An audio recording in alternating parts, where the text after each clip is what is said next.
Hello everyone, welcome to the amazing platform of PW Bangla Foundation 910. আমি Ankita ma'am চলে এসেছি তোমাদের সাথে আরও একটা গ্রামারের মিনি সিরিজ নিয়ে। আজকে ক্লাসে আমরা দেখব যে এই ওয়ার্ডস ফ্যামিলি রয়েছে সেগুলোর প্রতিটা ওয়ার্ডসের যে বিভিন্ন ফর্ম হয়, তো সেই ফর্মগুলো একটা অন্যের থেকে কীরকমভাবে ডিফারেন্ট, এবং তোমাদের প্রায়শই এক্সামে আসে যে ওয়ার্ডগুলোকে রিপ্লেস করতে হবে, সেটা ভার্ব ফর্ম হোক বা নাউন ফর্ম হোক চেঞ্জ করতে হবে। তো বাচ্চারা তোমাদের মধ্যে এটাতে অনেকের ভয় রয়েছে, তো আজকে এই ভয় কাটানোর আমি চেষ্টা করব। তো আজকে ক্লাসে এইটাই আমরা আলোচনা করব যে এই যে ফর্মস অফ ওয়ার্ডস সেগুলো আমরা কিভাবে মনে রাখবো, কিভাবে পড়বো এবং কিভাবে আমরা সেটাকে ইউজ করব, বা সেটা যখন গ্রামার এক্সামের সময় আসবে বা যে কোনো রকম এক্সামে আমরা যখন সেটা অ্যাটেম্প্ট করব সেটা কিভাবে নির্ভুলভাবে আমরা করতে পারবো। তো আজকের ক্লাসে আমরা দেখব, তার আগে আমি তোমাদের সাথে দেখিয়ে নিতে চাই কয়েকটা এক্সাম্পল। এক্সামে ধরো এরকম ভাবে আসে যে আই ক্যান সে কনফিডেন্টলি, এরকম ভাবে থাকে না যে replace the underline word with its noun form and rewrite the sentence. ঠিক এইরকম ভাবে থাকে, আমি শর্টকাটে লিখে রেখেছি।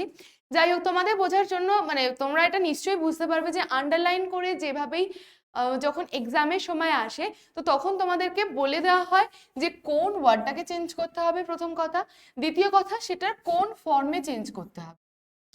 তো আমাদেরকে প্রথমে মাথায় রাখতে হবে যে এই ওয়ার্ডটা অরিজিনালি এখন এই সেন্টেন্সের মধ্যে কোন ফর্মে রয়েছে।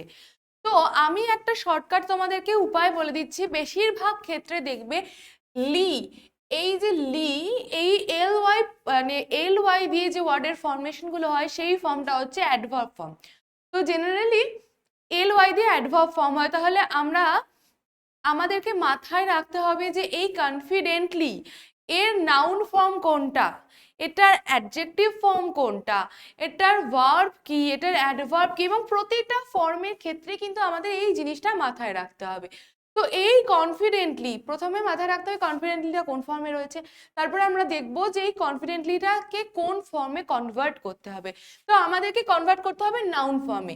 তো কনফিডেন্টলি নাউন ফর্ম হচ্ছে কনফিডেন্স। এবার জেনারেলি বাচ্চারা তোমরা যেটা করো যে তোমরা আই ক্যান সে কনফিডেন্স এরকম ভাবে চেঞ্জ করে দাও, যখন কিছু মাথায় আসে না তখন তোমরা চেঞ্জ করে দাও, কিন্তু বারবার মাথায় রাখবে যখন এক্সামে দেয় তখন বলে দেয় যে রিরাইট দ্য সেন্টেন্স। রিরাইট মানে নতুন করে তোমাদেরকে সেন্টেন্সটাকে স্ট্রাকচার করতে হবে, সেন্টেন্সটাকে রিস্ট্রাকচার করে রিরাইট করে লিখতে হবে। তো সেক্ষেত্রে আমরা এই ফর্মটা জানলে আমাদের হবে না, আমাদেরকে কিন্তু সেন্টেন্সের কনস্ট্রাকশন চেঞ্জ করতে হবে। জেনারেলি ভার্বের সাথে যেটা থাকে সেই পোর্শনটা হচ্ছে অ্যাডভার্ব। তো আমাদেরকে যখন এটাকে নাউন ফর্মে চেঞ্জ করতে হবে এই ক্ষেত্রে আমাদেরকে একটা প্রিপোজিশন আনতে হবে। তো এই ব্যাপারগুলো ডিফারেন্ট ডিফারেন্ট সেন্টেন্সের ক্ষেত্রে কিন্তু ডিফারেন্ট ডিফারেন্ট ভাবে এগুলোকে ট্রান্সফর্ম করতে হয়, এগুলোকে চেঞ্জ করতে হয়। তাহলে আই ক্যান সে কনফিডেন্টলি, এখানে কনফিডেন্সটা আমরা কিভাবে আনবো, I can say with confidence. তাহলে আমাদেরকে শুধুমাত্র কনফিডেন্টলি এটাই চেঞ্জ করতে হলো না, কনফিডেন্টলিটাকেই শুধু চেঞ্জ করতে হলো না কনফিডেন্স দিয়ে, তার সাথে একটা প্রিপোজিশনও আনতে হলো। তো এইটা বাচ্চা তোমরা যতবার প্র্যাকটিস করবে ততবার কিন্তু মানে বহুবার প্র্যাকটিস করার সাথে সাথে কিন্তু তোমরা বুঝতে পেরে যাবে। যেমন বেশিরভাগ ক্ষেত্রে এল ওয়াই দিয়ে অ্যাডভার্ব হয়, শান দিয়ে নাউন হয়, এগুলো জেনারেলি হয়ে থাকে, বেশিরভাগ ক্ষেত্রে এগুলো হয়ে থাকে। ঠিক আছে, এলওয়াই দিয়ে অ্যাডভার্ব হয়, শান দিয়ে নাউন করা হয়। তো এরপরে আমরা একটা এক্সাম্পলে দেখি, he gave a prompt answer replace by adverb. তাহলে এই আন্ডারলাইন এই প্রম্পটটাকে আমাদেরকে কিসে চেঞ্জ করতে হবে, অ্যাডভার্বে চেঞ্জ করতে হবে। আমি বললাম কি অ্যাডভার্ব বেশিরভাগ ক্ষেত্রে এল ওয়াই দিয়ে চেঞ্জ হয়। তাহলে এটার আনসার আমাদের কি দাঁড়াবে, হি প্রম্পটলি আনসার্ড।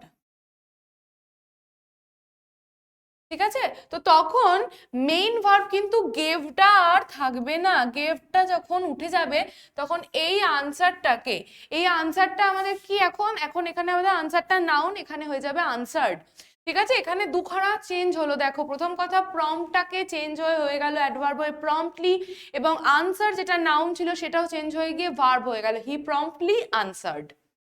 আচ্ছা, নেক্সট কোশ্চেন। তাহলে মানে আমাদের বুঝতে হবে যে এই চেঞ্জেস গুলোর ক্ষেত্রে আমাদের নাউন, ভার্ব, অ্যাডভার্ব, অ্যাডজেক্টিভ প্রতিটা ফর্ম জানা দরকার, এবং আমাদেরকে মানে এক রেখে উইদাউট চেঞ্জিং আমাদেরকে মিনিং চেঞ্জ না করে কিন্তু সেন্টেন্সটাকে রিরাইট করতে হবে। এবার নেক্সট কি আছে, my teacher always advises me. এই অ্যাডভাইসেসটা কোন ফর্মে রয়েছে? মাই টিচার অলওয়েজ অ্যাডভাইসেস মানে কোনো একটা কাজ বোঝানো হচ্ছে। আমি আগের ক্লাসগুলোতে কি শিখিয়েছি তোমাদেরকে? ভার্ব শিখিয়েছি। তো এই ভার্বের ক্ষেত্রে অ্যাডভাইসেস কি? এটা আমাদের ভার্ব। এবার আমাদেরকে এটাকে বলেছে নাউন, ভার্ব ফর্মটাকে নাউন ফর্মে ট্রান্সফার করতে। প্রচুর স্টুডেন্ট আছে যারা অ্যাডভাইস দু রকমের বানান হয়, একটা নাউনের ক্ষেত্রে প্রযোজ্য এবং একটা ভার্বের ক্ষেত্রে প্রযোজ্য, যে জায়গাতে তোমরা বারবার ভুল করো। তো এ অ্যাডভাইস, ADVIAC, এটা হচ্ছে ভার্ব, ADVICE এইটা হচ্ছে নাউন। তাহলে মাই টিচার, যদি আমরা এই অ্যাডভাইসটাকে ভার্ব থেকে চেঞ্জ করে দিই, করে নাউন ফর্মে আনি, তাহলে আমাদেরকে আরো একটা ভার্ব দেওয়ার প্রয়োজন।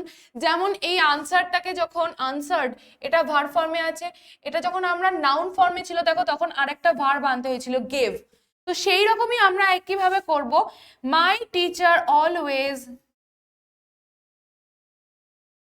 Gives me advice. ঠিক আছে, তাহলে এখানে আমরা একটা আলাদা ভার্ব আনলাম, এবং এই অ্যাডভাইসটার ভার্বটাকে এখানে নাউনে আমরা কনভার্ট করে দিলাম। My teacher always gives me advice.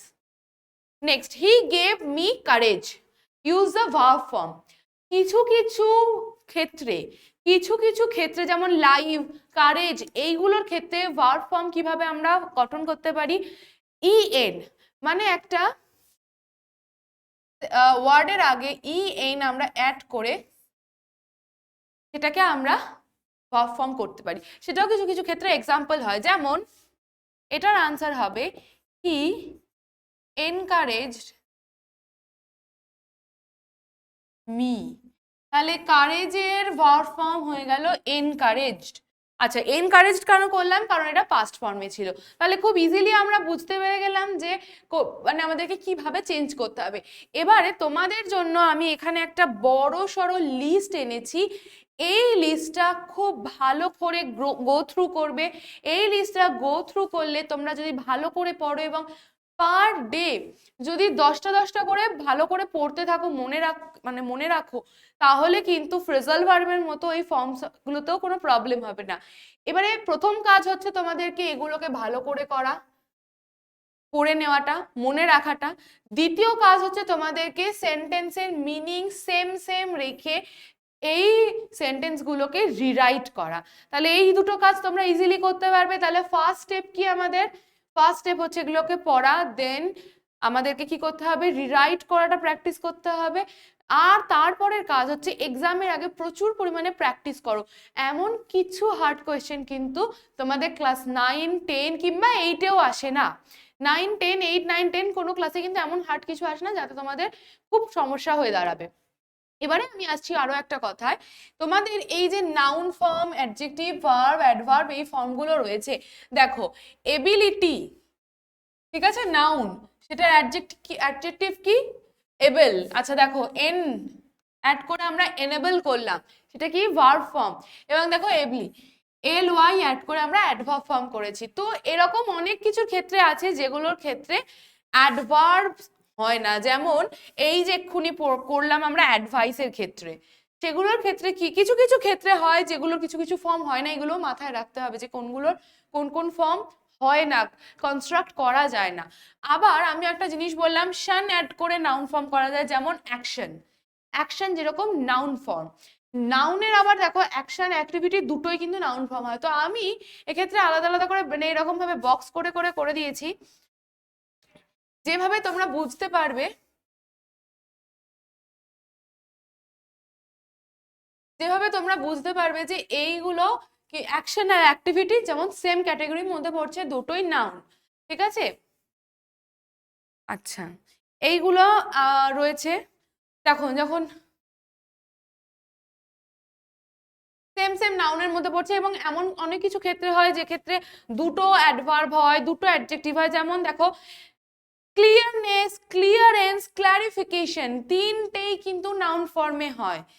আবার ক্লিয়ার আবার ক্ল্যারিটি দুটোই ভার্ব ফর্মে হয়। তাহলে তোমাদেরকে এটা বুঝতে হবে কোন জায়গায় ক্লিয়ার বসে, কোন জায়গায় ক্ল্যারিটি বসে, মানে বুঝে। সবসময় আমি বলবো যে গ্রামার নিজে খাতায় লেখার আগে নিজের আগে মাথায় ভাবো, নিজের মনে মনে ভাবো, দরকার পড়লে মনে মনে ট্রান্সলেট করো। এবং যখন তুমি ভুল গ্রামার করেছো সেটা মনে মনে ট্রান্সলেট করে বোঝার চেষ্টা করো মাদার ল্যাঙ্গুয়েজে বা মাদার টাঙ্গে, যে আমি এটা কি করেছি। তাহলেই বুঝতে পারবে যেটা ভুল করেছো না ঠিক করেছো। মাদার টাঙ্গে তুমি কনভার্ট করে নিলেই বুঝতে পারবে যে মানে দাঁড়াচ্ছে না, তাহলে ইজি হয়ে গেল এটা বোঝার ক্ষেত্রে। যেমন ক্লিয়ারনেস, ক্লিয়ারেন্স, ক্ল্যারিফিকেশন, সেটার অ্যাডজেক্টিভ ক্লিয়ার। আবার ভার্বও দেখো ক্লিয়ার, কিন্তু দুটোর ক্ষেত্রে কিন্তু মানে ডিফারেন্ট ডিফারেন্ট করে তোমাদেরকে ইউজ করতে হবে। তো এইখানে রয়েছে তোমাদের পুরো একটা চার্ট, যে চার্টটা তোমরা ভালো করে গো থ্রু করলে আমি আশা করছি তোমাদের 80 to 90% এই যে ট্রান্সফরমেশনটা হয় সেক্ষেত্রে যে প্রবলেমগুলো তোমাদের কিন্তু কভার আপ হয়ে যাবে। তো এইটা খুব ভালো করে পড়ো, এবং অনেক ক্ষেত্রে আমি মনে করি যে তোমাদের নিজস্ব যে গ্রামার বুকসগুলো রয়েছে সেই গ্রামার বুকসগুলোতে তোমরা দেখো, তার মধ্যেও এরকম কোনো না কোনো চার্ট পেয়ে যাবে যার মধ্যে তোমরা কিন্তু এই ফর্মগুলো ইজিলি দেখে নিতে পারবে। আর একটা তোমাদেরকে আমি হোম টাস্ক দিয়ে রাখছি, সেই হোম টাস্কটা হচ্ছে তোমরা কি করবে, তোমরা তোমাদের যে কোনো রকমের কোশ্চেন ব্যাংক হোক, যে কোনো রকমের কোশ্চেন পেপার হোক, সেই জায়গা থেকে বেছে বেছে যে ক্ষেত্রে তোমাদের এই ফর্মগুলো চেঞ্জ করা রয়েছে সেই ফর্মগুলো চেঞ্জ করবে। করার পরে তোমরা দেখবে যে তোমাদের কি ভুল হচ্ছে কি ঠিক হচ্ছে। যদি কোনো রকম ডাউট হয় কমেন্ট সেকশনে আমাকে জিজ্ঞেস করো, আমি মোটামুটি কমেন্ট চেক করি। খুব প্রায় 3-4 মাস পরে কমেন্ট করলে আমি হয়তো সেটা বুঝতে পারবো না, কিন্তু রিসেন্টলি তুমি যদি কমেন্ট করো তো আমি কিন্তু দেখে ফেলতে পারবো। তো আজকের এই ক্লাসটা এই অবধি, তোমাদের সাথে আবার কোনো একটা মিনি সিরিজের ভিডিওতে দেখা হচ্ছে। Till then tata, bye by.